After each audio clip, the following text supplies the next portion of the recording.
Grandir. Un projet en famille. Les détails du foyer. Cette deuxième partie de l'article Grandir en famille concerne les aspects de l'éducation à cultiver à la maison.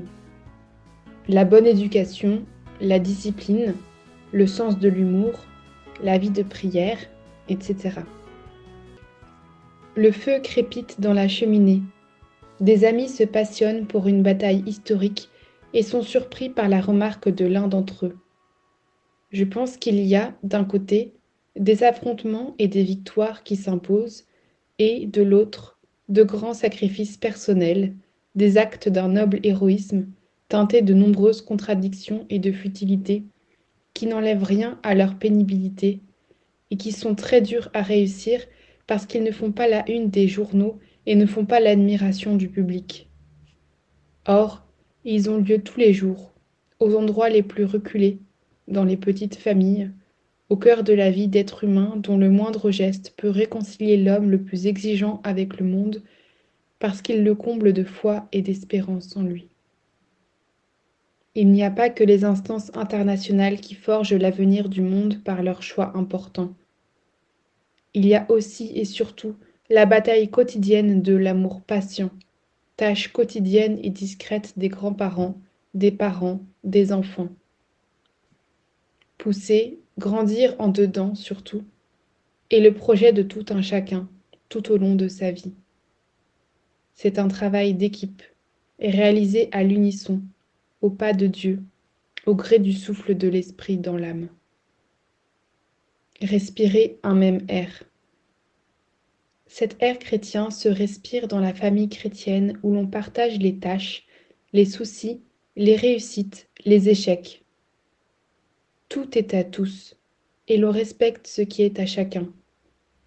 On apprend à être soi-même, à quitter la tour d'ivoire de ses goûts, de ses préférences. C'est dans le foyer familial que l'on apprécie ce qui rassemble, ce qui unit, comme on apprécie l'air pour respirer à plein poumon et grandir. Tous, des plus jeunes aux plus âgés, sont importants pour cultiver cet air de famille. C'est pourquoi il est intéressant de confier aux plus jeunes des responsabilités adaptées à leur âge, ce qui les aide à ne pas se replier sur eux-mêmes. En effet, ils découvriront ainsi que tout marche bien grâce à la participation de chacun. Arroser les plantes, dresser le couvert, faire son lit, ranger sa chambre, prendre soin d'un petit frère, faire les courses.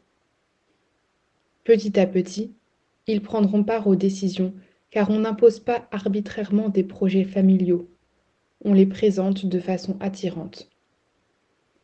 Personne n'est donc isolé dans ce travail qui façonne des personnalités ouvertes, généreuses, se souciant du monde et des autres. L'amour parvient à synchroniser les vies, à partager avec les autres de nouveaux chapitres d'une saga familiale, des instants de loisirs ensemble, des activités qui rassemblent et permettent de profiter de tant de bonnes choses. Quand la souffrance est au rendez-vous, la charité, tendresse surnaturelle, encourage tout le monde à en porter le poids. Portez les fardeaux les uns des autres et accomplissez ainsi la loi du Christ. Personne ne vit comme un étranger chez lui. Son initiative est nécessaire.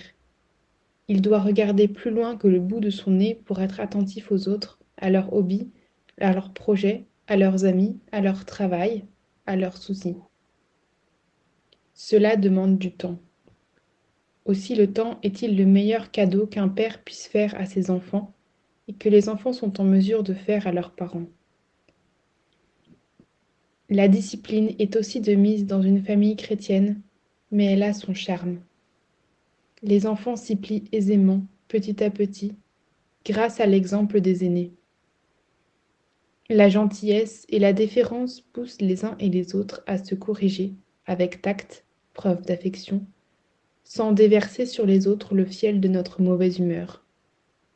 Il faudra parfois être très clair. À ce moment-là, les parents ne doivent pas oublier que les vertus et les valeurs n'ont de prise que s'ils les incarnent dans leur conduite personnelle. la force d'âme, la tempérance, la pudeur, la modestie, vécues au quotidien, deviennent pour les enfants des biens authentiques, parce qu'elles leur sont aussi naturelles que l'air qu'ils respirent. Tout cela est spécialement important pour la formation de l'affectivité. Les parents qui, tout en gardant pour eux les manifestations intimes de leur amour, montrent leur affection mutuelle dans les petits détails de leur vie de couple, introduisent facilement leurs enfants dans le mystère du véritable amour entre un homme et une femme. Si je devais donner un conseil aux parents, j'insisterais sur ceci. Que vos enfants voient, ils le voient déjà tout petit et ils jugent, ne vous y trompez pas. Que vous vous efforcez de vivre en accord avec votre foi, que Dieu n'est pas seulement sur vos lèvres, mais aussi dans vos œuvres, qu'ils voient que vous vous efforcez d'être sincères et loyaux, que vous vous aimez et que vous les aimez vraiment. Merci, s'il te plaît, pardon. Dans un foyer lumineux et joyeux, les rapports sont simples et confiants, sans que cette proximité ne dégénère en indélicatesse ou en insolence. Nous avons tous des défauts, nous pouvons tous nous tromper, être blessants, mais nous sommes aussi capables de passer au-dessus des incompréhensions et des malentendus, sans garder rancune. À tous les niveaux, entre parents et enfants, entre enfants et parents ou entre frères et sœurs, il faut souligner l'aspect positif, les points qui rassemblent. Les querelles, les bagarres seront bien sûr au rendez-vous, comme dans toute vie commune, mais il faudra alors se laisser guider par le Christ, ne pas poser de limite au pardon. D'ailleurs, demander pardon fait mûrir notre âme et celle de celui qui reçoit des excuses sincères ou de celui qui en est témoin. Écoutez bien, vous vous êtes disputés, mari et femme, enfant avec les parents. Vous avez eu une grosse dispute. Ce n'est pas bien. Mais là n'est pas le problème. Le problème est que ce sentiment soit encore présent le jour d'après. C'est pour cela que si vous vous êtes disputés, ne finissez jamais la journée sans faire la paix en famille. Qui aime vraiment sait comprendre et excuser. Qui plus est, il en a besoin. Et c'est à partir de la famille que l'on crée ce climat d'entente. Pour aménager la forêt vierge, commençons par notre jardin, par l'écologie de la vie de tous les jours, qui se traduit dans notre chambre, dans notre maison, sur notre lieu de travail et dans notre quartier. Et la famille est le lieu de la formation intégrale où se déroulent les différents aspects, intimement reliés entre eux, de la maturation personnelle. Dans la famille, on apprend à demander une permission avec respect, à dire merci comme expression d'une juste évaluation des choses qu'on reçoit, à dominer l'agressivité ou la voracité, et à demander pardon quand on cause un dommage. Cette attitude aide à relativiser les problèmes inhérents au vivre ensemble et à écarter l'idée que tout irait mieux ailleurs et dans d'autres circonstances. En effet, il est souvent plus facile de porter un jugement positif sur ceux qui ne vivent pas chez nous. Même une personne équilibrée tend à idéaliser les bons côtés de ses amis ou connaissances et à souligner les défauts et les erreurs de ses proches. Il faut vite prendre conscience de ces préjugés et y remédier. De même que le sourire et la gentillesse de quelqu'un que l'on ne voit que de temps en temps ne reflètent pas forcément la réalité, la réponse déplacée d'un frère, d'une sœur qui a passé une mauvaise journée, une mauvaise nuit, ne reflète pas non plus sa façon d'être, ni l'idée qu'il se fait de nous. Il faut savoir aussi que dès que la confiance règne, que l'on se sent à l'aise, ou que l'on baisse un peu la garde, on risque de se défouler n'importe comment. L'amour consiste alors à comprendre et à consoler si nécessaire. Les étapes de la croissance, avec ses crises, sont autant de défis à relever patiemment. La maturité ne vient pas brusquement. Dans ce sens, l'adolescence, plus ou moins prolongée, pèse sur le climat familial et peut parfois semer la discorde et l'énervement chez petits et grands. Ceci dit, le temps passe et si la crise a été bien gérée, la famille s'en sort, plus fortes qu'avant. Les eaux regagnent leur lit, encore plus limpides et bienfaisantes. À l'adolescence, les enfants ont normalement besoin d'espace de liberté, d'un noyau personnel d'amis, d'apprendre à voler de leurs propres ailes. Même s'ils ont du mal à le reconnaître, les parents sont toujours leur point de mire. C'est pourquoi, plutôt que de s'imposer avec autorité, il vaut mieux que les parents cultivent l'amitié et la confiance avec leurs enfants. Les parents encouragent ainsi leurs enfants à faire des choix. Ils leur montrent aussi bien les écueils possibles que le phare vers lequel il vaut la peine d'orienter leur navigation. Cela se fait plutôt par l'exemple qu'à force de paroles ou de règles, bien qu'il en faille un minimum. Somme toute, il faut faire confiance aux enfants, puisque seul un climat de confiance est propice à la liberté. Saint José Maria disait même qu'il vaut mieux se laisser duper quelquefois. La confiance qu'on met dans les enfants fait qu'ils ont eux-mêmes honte d'avoir abusé et qu'ils se corrigent. Au contraire, si on ne leur laisse aucune liberté, s'ils voient qu'on n'a pas confiance en eux, ils se sentiront poussés à toujours tromper. La famille qui est unie dans la prière demeure unie. C'est aussi en famille que l'on apprend à fréquenter le bon Dieu, à prier. Saint José Maria appréciait hautement les prières que sa mère lui avait apprises. Sans les mères, non seulement il n'y aurait pas de nouveaux fidèles, mais la foi perdrait une bonne partie de sa chaleur simple et profonde. Ce sont normalement les parents qui apprennent à lire cette partition. Ceci dit, très souvent, les rôles sont inversés et la Providence se sert des enfants pour que papa ou maman découvrent la merveilleuse mélodie de la foi. La famille qui est unie dans la prière demeure unie. Il est donc souvent possible et utile de prier tous ensemble. La piété simple et sincère éclaire l'intérieur et l'extérieur de la maison et s'enchâsse sereinement dans le train-train quotidien, avec des distractions bien évidemment. Les enfants qui courent partout, les tâches ménagères à assurer. Si l'on y met du sien, ces distractions ne sonnent pas faux, mais forment une mélodie agréable pour le ciel. Des parents fidèles donnent de nouveaux parents fidèles, et beaucoup de vocations à suivre l'appel de Dieu au célibat. Aimer quelqu'un d'autre, aimer Dieu par-dessus tout, est non seulement compatible avec l'amour de sa famille, mais c'est même un stimulant pour l'aimer encore plus.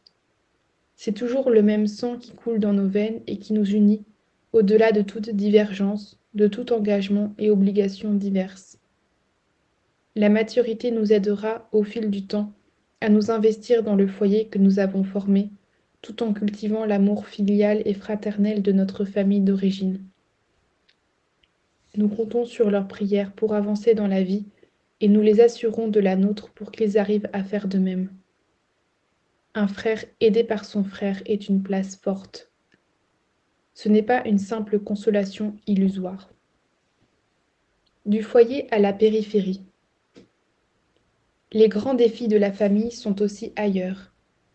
De même que l'on ne peut pas mûrir en se repliant sur soi, de même la vie familiale grandit en s'ouvrant vers l'extérieur.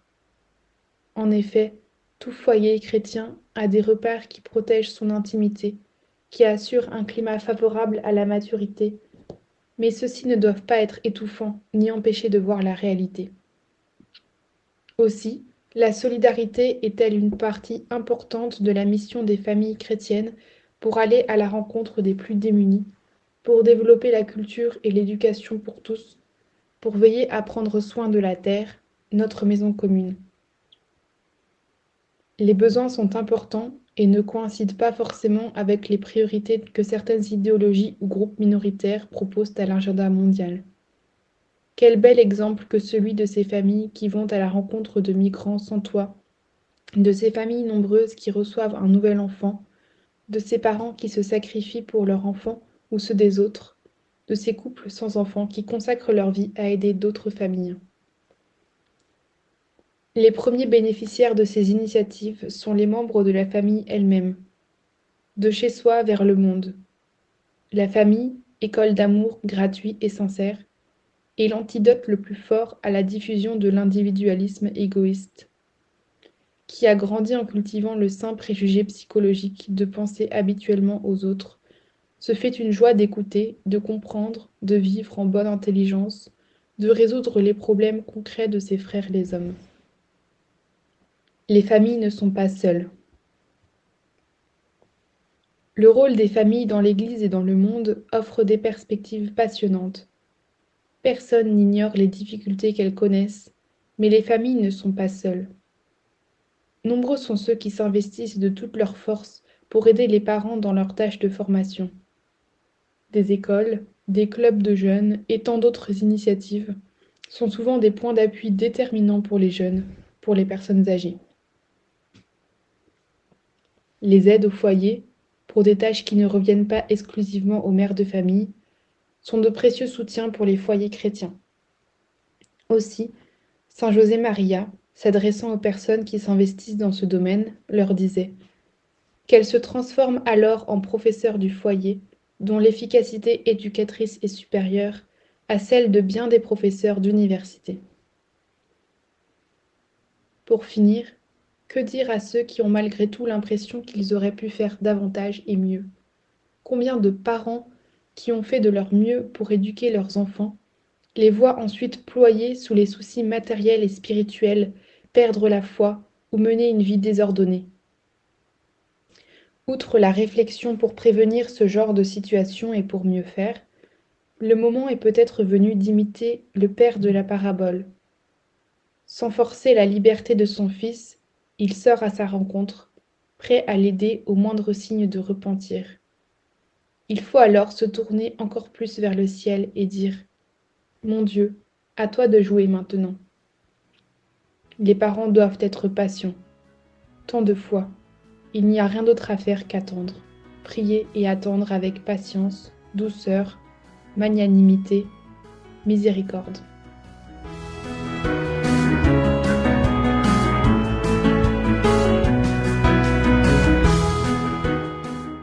Ce texte a été écrit par Wenceslao Vial. Vous pouvez le retrouver sur le site opusdei.org.